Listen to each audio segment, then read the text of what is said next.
Hello and welcome to Boxing Bants, the home of Irish boxing. This is a brand new boxing podcast bringing to you in Ireland all up-to-date news on UK and US and Irish boxing. This is something that me and Declan have wanted to do for a while. It came to me in about March to do it, so it's been a long time in the running, but we've just got it done now. So I'm Ciaran, I'm writer for Heavyweight Boxing, and this is obviously professional boxer Declan Geraghty. So yeah, we're looking to bring this to you every single Wednesday on YouTube, hopefully in iTunes, hopefully going forward, and SoundCloud. Alright, so basically touching off the start of it now, you were at the fights last night, weren't you? Up at the Carl Frampton Bill last night in Winster Park. It was very good. Yeah. What fights you get to see?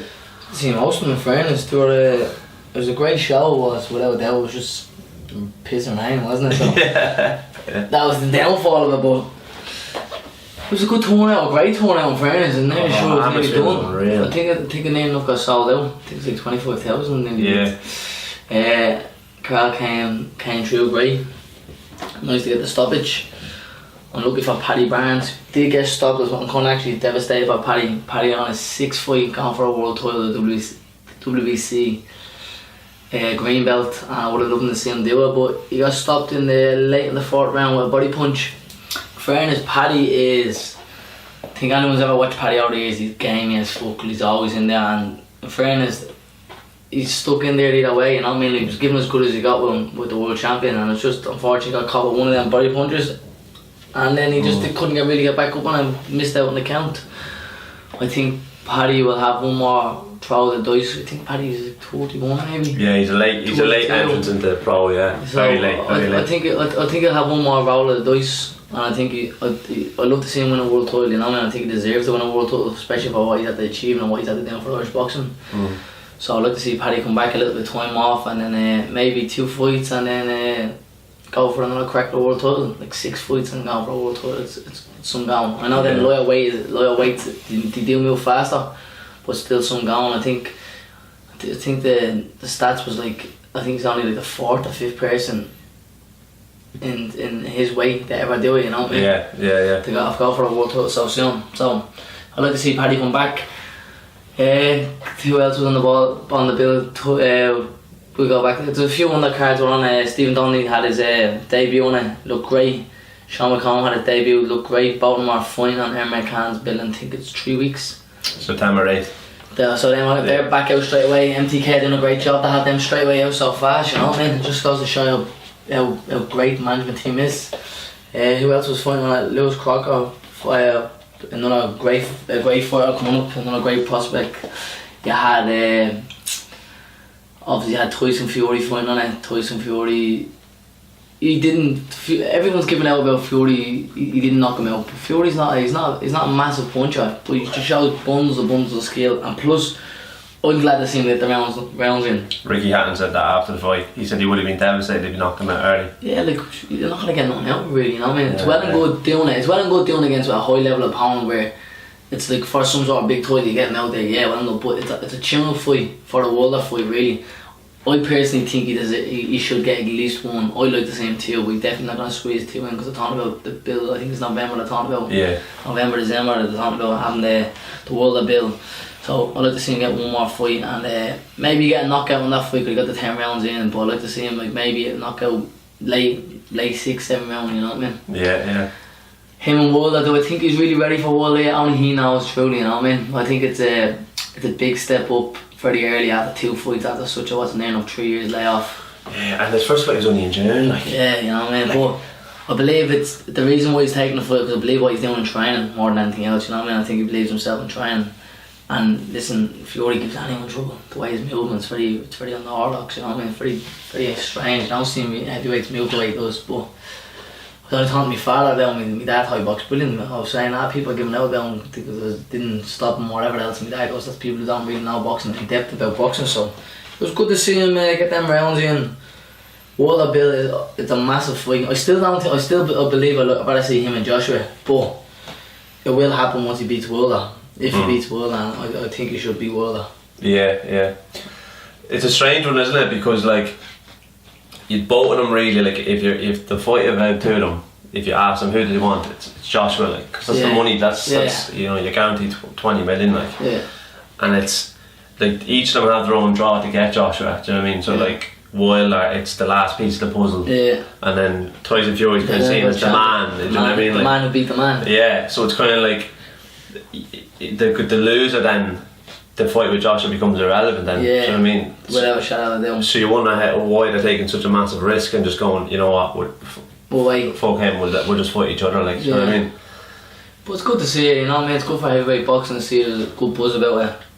I just don't know the ins and outs too much with this AJ and Wilder situation, you know what I mean? Like, they're saying that, like, they're hearing both sides of the parties, one saying the other side doesn't want it and the opposite side, you know what I mean? It's a bit annoying. As in depth as a professional I am, I still don't really know too much of the ins and outs, because you've heard stories off one person and hearing off the other, so I just like this, that like, they're saying that AJ doesn't really want it, and Wilder's being very vocal about it, and even Fury's being vocal about it, saying he doesn't really want it, but AJ's not really much of a person there. He's not a very vocal person, and he has said that he has wanted it, and so has Eddie, so I think only time will tell. I think there's no one really out there for AJ to fight, like, besides one of them two, or two of them at some point, you know what I mean? Like, he's fighting what's his name, the Podokulov or something? Povetkin. Yeah. WBA but that's mandatory. Yeah. So he does have to get that out of the way, but there's not many great heavyweights to see there. There's a few more younger lads domestically coming up, but they're nowhere near that level, and I won't be in that level until, I'd say, AJ and Fury's coming out there.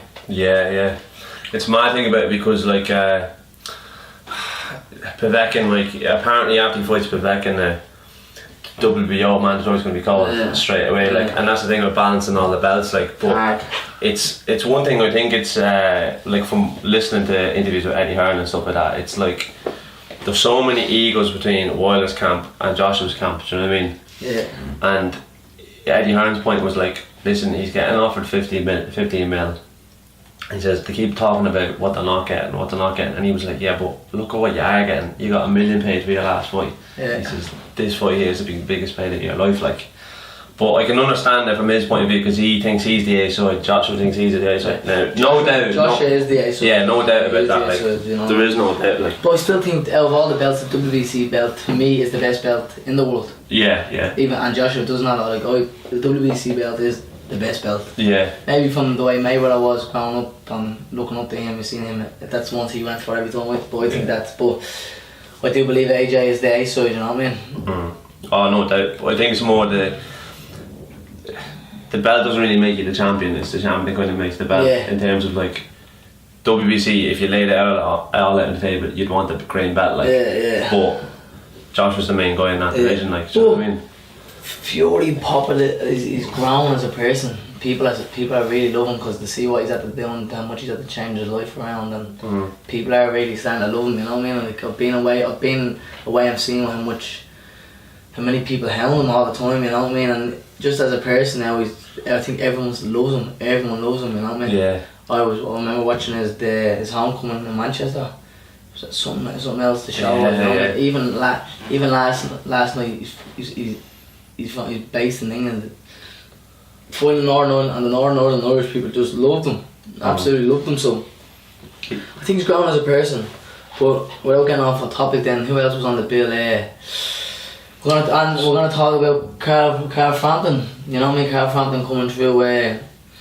The Australian lad, I think it was the 9th round, he stopped him. The tail got shot in. Yeah. He caught him with a body shot, and then he started stumbling back, and then he caught him flush with a hook. And he kind of looked at the referee, he didn't know where he was, like. Yeah. There was a referee, and the referee was just like, what do you want me to do? Like, and then the man threw in the towel, and that was it, like. And couldn't have went on anymore, like. Really. I think Carl, like, he's getting better. Oh yeah. For someone who's like is at that level already, he's still improving, which is great. Like Carl is, I think this is gonna be. He's fighting Worthington now in his next fight. I think that's gonna be a 3-weight world champion. You know what I mean? Never mind, he's a 2-weight world champion. He has been 2 division. Yeah, he was IBF and WBA for Super Bantam. And then he had the WBA featherweight in featherweight against Santa Cruz, but he lost at the Santa Cruz. Yeah. So he'd be a 3-time world champion. Yeah. Some going out, you know what I mean? WBO interim champion now. Yeah. I still would love to see him fight. What's the Australian American fella? That's his name? Valdez. I would love to see that fight. Yeah. But I do think domestically Warrington is the fight. I think he'll go off. Leeds the fight. Do you think he'll be in Leeds, I think he's going to be in Leeds. Why do you think that? I just think Carl's fans travel. You know what I mean? Wherever he is, they'll travel. And believe Carl really believes, and I think most people do believe, that he will win. You know what I mean? It's not like I don't think it's a really too much of a hard fight. In the same sense that I do think he wins, so I think he's willing to give up the home advantage to go abroad. I believe to get the result. His fans will travel, and I think it's going to be some hostile ground there between the Leeds and the Northern Ireland fans. Yeah. It's like Lee Shelby one was just unbelievable. Like Ellen Road was hopping, so it was. But even like, remember when he fought Scott Quigg, like you'd swear it was in Belfast, like. Yeah, but that's the same thing I think with the Scott Quigg situation. That's what I think what's going to happen when he's willing to travel. You know what I mean? It was funny in the press conference when he was fighting Scott Quigg, and they had it in Manchester first, the first press conference, and it was like no one at it, like it's dead quiet. Yeah. And then they went to Belfast, and it was like really like loads of people there, and in the behind the gloves, like they were recording them when they went face to face. He's gone over his belt, and he was like, "What was the story with Manchester yesterday? It was fucking embarrassing, mate. It was embarrassing. It's like no one even knows he exists." Like, Ciaran is Scott Quigg's trying to chase a rematch with him now. He is. Yeah. You know what I mean? But doesn't really make sense, really, does it? It doesn't make sense. He beat him handy enough. I think Scott started too late in that fight, to be honest with you. You know what I mean? Won a few quid off him that night as well.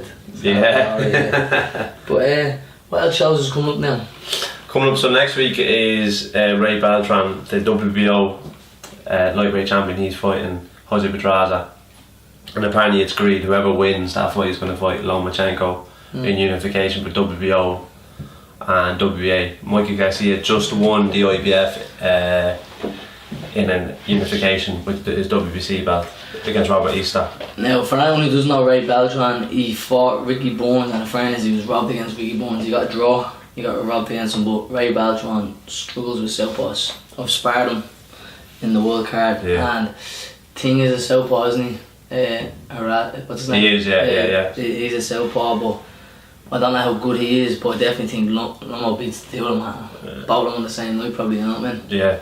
I saw him there against Stephen Smith. I was there actually when he fought him in Foxwoods, and he's a very good boxer. Like he's a high level jab on him now, very high level. He was catching Stephen Smith flush, like even times where Stephen Smith thought he was out of range, and he was just clipping him, and he was just edging the round over. But then when he fought Javante Davis, he looked very poor, I thought. Why didn't he look great at all? Yeah, he apparently afterwards he was saying that he tried to walk him down because he knew he was only 20 years old, and he says maybe I can break his spirit, you know what I mean? Maybe I can walk him down, and eventually he'll give in, because he really hadn't had a fight like that before, like, you know.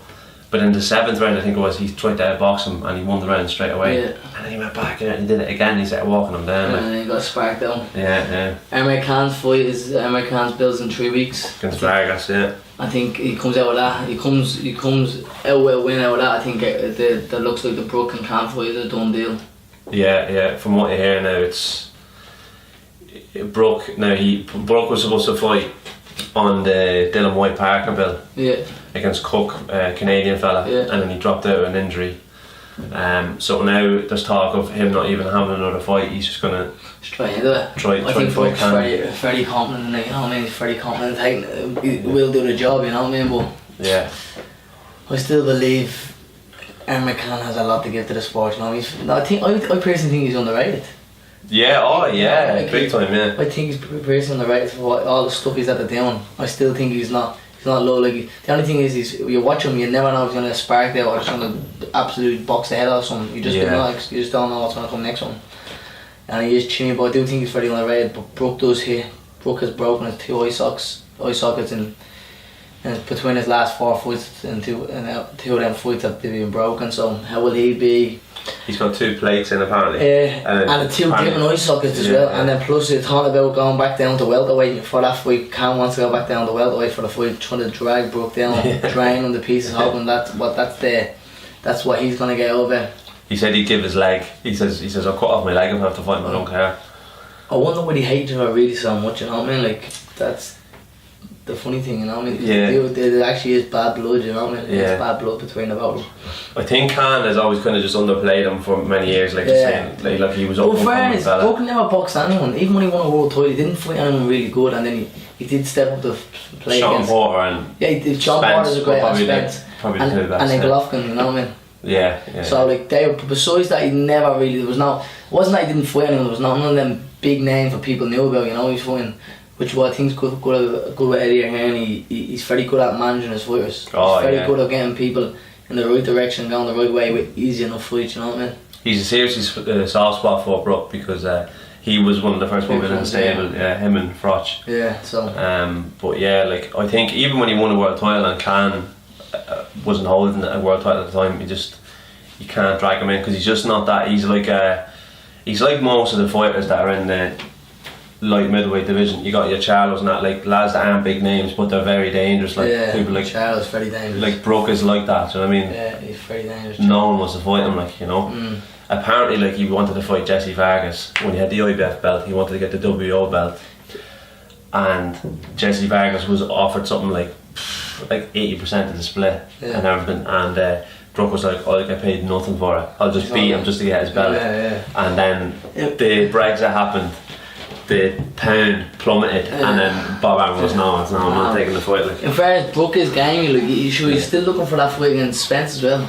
Yeah, he's still calling out, and like he was well beaten by Spence. You know what I mean? Yeah. Did you see that? Well, I think it's because he lost in Bramall Lane, and he was in front of all his crowd. He just wants to avenge it, you know.